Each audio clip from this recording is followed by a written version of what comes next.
queria começar, a gente falou agora há pouco, né? Não sei se você estava acompanhando aqui, a nota que a gente estava falando em relação a Erdogan, em que houve uma conversa entre os dois países, né, na verdade dos três países, Finlândia e Suécia, e a delegação da Turquia, né, aconteceu na semana passada, mas só foi divulgada ontem essa conversa, em que realmente a Turquia foi bem firme ao dizer que não vai abrir mão do não.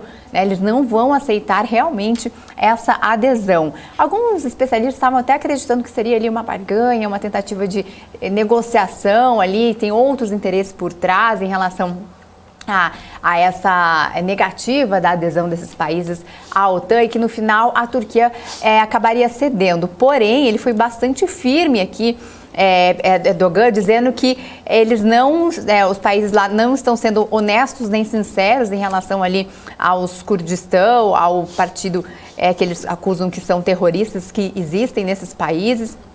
E ele realmente afirmou que não vai concordar, não vai autorizar esses países a entrarem na OTAN.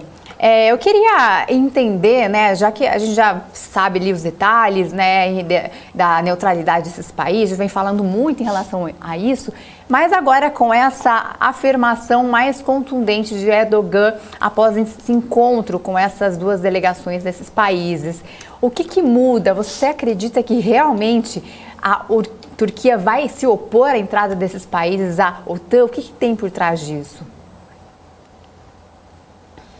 Bom, vamos lá, Isabela. Bom, primeiro, quando nós falamos sobre a questão da Turquia na OTAN, nós precisamos entender que existem dois vetores aqui, um externo e um interno. Por enquanto, mais importante o interno, ou seja, é Erdogan buscando se qualificar perante a população turca, especialmente os seus eleitores, né?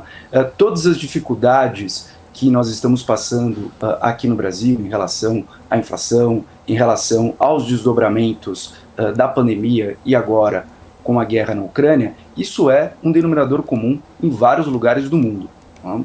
Então, a Turquia também, o governo turco também responde perante a sua população pela boa ou má condução durante a pandemia.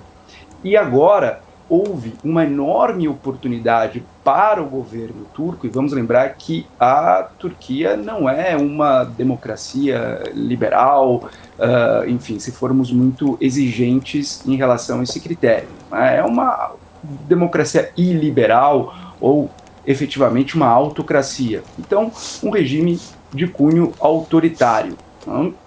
E diante disso, existe agora a oportunidade para o governo turco buscar um maior apoio ou recuperar o apoio que perdeu durante a condução da pandemia. Então essa é uma enorme oportunidade, como vocês muito bem colocaram. Os países nórdicos são grandes hospedeiros de pessoas consideradas de oposição em relação ao governo de Istambul, né? Não só Suécia, não só Finlândia, mas também, por exemplo, Noruega, Dinamarca, acabaram reconhecendo muitas vezes asilo, refúgio, né, a pessoas de diferentes linhas de oposição ao governo de Ankara, né? Bom, ao mesmo tempo, temos também uma fonte externa. Na questão externa, nós temos a Turquia se colocando como uma potência que busca negociar a relação entre Rússia, por um lado, e o Ocidente, por outro. E nesse sentido, Erdogan, o governo de Ankara, vem há muito tempo se aproximando do governo de Moscou.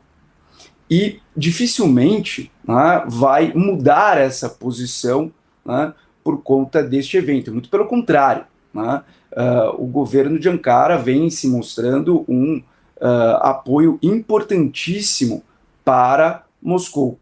E por isso é natural que crie obstáculos, né, em relação à possibilidade, né, inédita de participação de dois países que por muito tempo tiveram políticas de neutralidade vigorosas, especialmente a Finlândia, em relação à Rússia.